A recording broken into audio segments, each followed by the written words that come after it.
Good morning. Welcome to Off the Cuff. I'm Corey Knowles here from the Daily Statesman. We have a special guest this morning, Dr. Thomas Sharp from the superintendent of the Dexter School District. How you doing this morning, Dr. Sharp? Doing very well, thank you. Oh, good.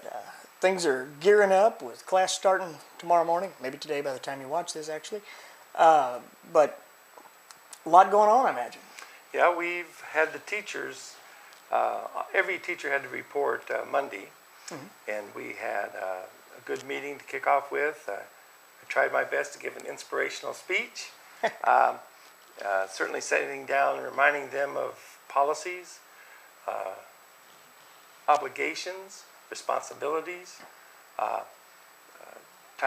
reminding them of things they already know, but all important that you start the school year with everybody being focused back on what they were doing. So I asked them, were they ready, and were they rested, and are you raring to go? That's right. That's what we're looking for. We want that enthusiasm. Certainly, some of the people may have had some summer employment, like we used to do, roofing or painting. Oh man. Oh, and so coming back to school was a real blessing after doing a summer of that kind of work. Oh, I'll bet. You bet. I'll bet. So anyway, we had good meetings Monday. Tuesday, we had a nationally known speaker come in, and the Bernie School District joined us. We had a great program, and the feedback from the teachers and the staff has been, it was very, very worthwhile, and they are ready to go. They feel like they're really fired up for this year. Well, the few teachers I've talked to so far are all, they said, after about 4 weeks, they're bored. They don't know what to do with themselves sometimes in the summer. They're ready to go by the time it gets here. Well, they probably never roofed and painted. When you do that, you're very ready. You're ready to go. So do you have any changes this year? I understand you've added a kindergarten class, do you say? Yes, we, during the registration, which went very smoothly this year, we had an additional 29 kindergartners wow. that we weren't planning on registered, and we've actually had 2 more since yesterday. So with that many students, we had to add another section of kindergarten, and fortunately we have seasoned teachers on staff, and we had to change an assignment, and so we're out beating the bushes trying to find a teacher, scrambling. We already have great teachers on staff, somebody we could assign, and Debbie Thoreau did a great job of stepping in there. She has experience, and she's a very capable teacher, so we're very lucky to have her on staff. That's and great. She's hitting the ground running. So that's the type of attitude you have to have in an organization like this.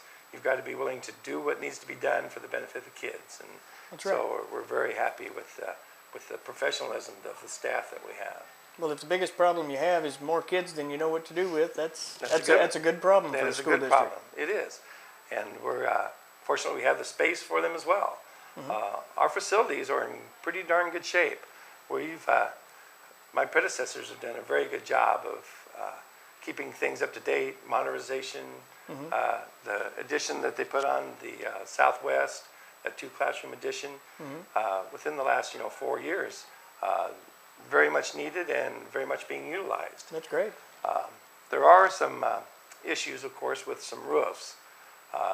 When projects that need to be done on the facilities, we've got some roofs that need to be replaced. We've got the roof over at middle school where we've recently recoated in order to extend the warranty on it.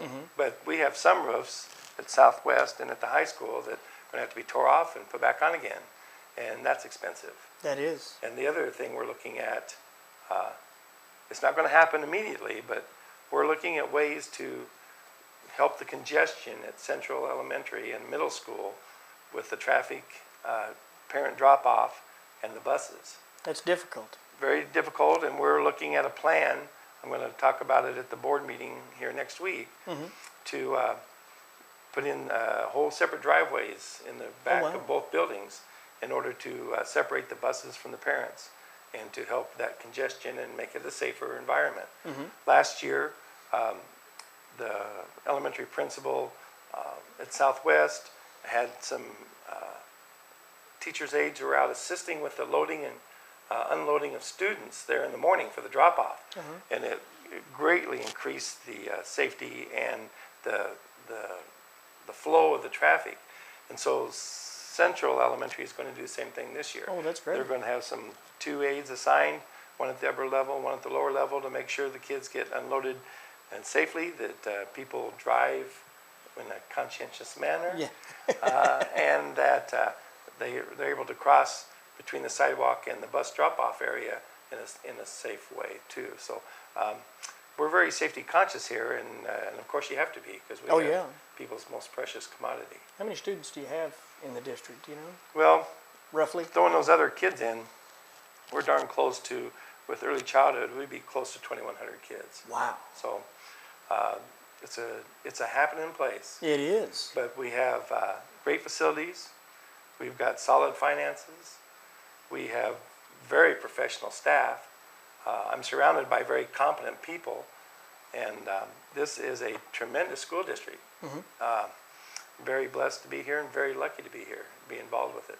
Well, it's great. They're lucky to have you too. Well, You've been good since you've been here.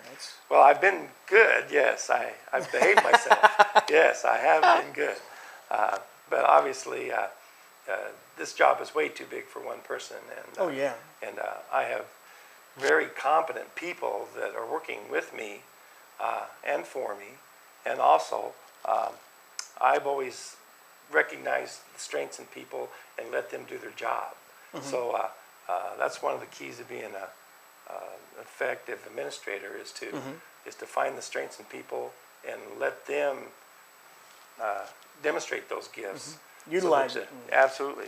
And so we're really blessed here at this district. We are envious in many ways. One of the things, when I've got a strong school board who represents many different areas of the community. We've got business people, we've got farmers, we've got retired educators. We have people who just really care about their community. And so the school board works well together, and we're just very fortunate that we can be in a building where our very first concern when we discuss a topic isn't money. Yes. I've been in so many school districts where the very first question is, Can we afford money?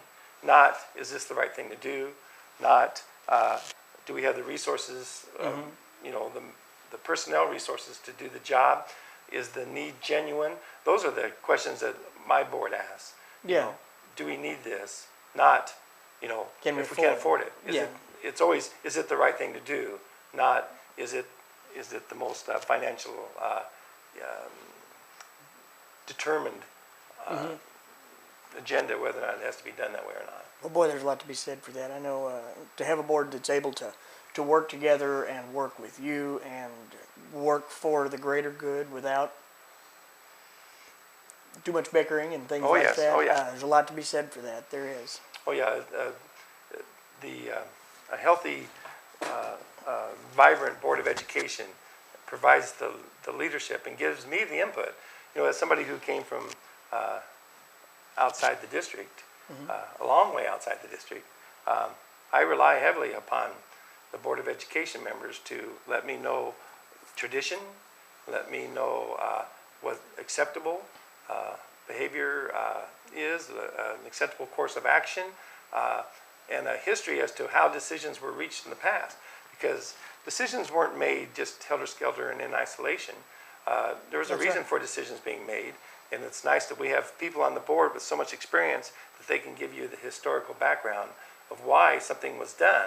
Now the conditions may change so that a different decision may have to be made, but at least they can explain to me why they did some things and why it was good for children at the time they did it. That's right. That's right. Well, that's great, and I look forward to the future and seeing what you guys have in store this year. Yeah, we're I looking know forward to a great school year. That's fantastic. Well, Dr. Sharp, I appreciate you taking a few minutes to sit down with us today. Well, It's been interesting, and I imagine before the year's over, I'll get back with you again. Yes, and don't forget the Bearcats. That's right. That's right. Jamboree this Friday night, 6 o'clock, East Prairie. Football game on the 24th at St. Genevieve, 7 o'clock. Volleyball here, 27th, against Richland, 6 o'clock. Gets going and quick. girls tennis. That's Girls right. tennis Thursdays starts things off 4 o'clock. Girls tennis. Boy, it gets moving Be quick, here. doesn't it? Yes. Come support the Bearcats. Right Thank on. you very much. Thank you. Well, thanks for watching. I'm Corey Knowles, and we'll be back next week with another guest. Have a great week.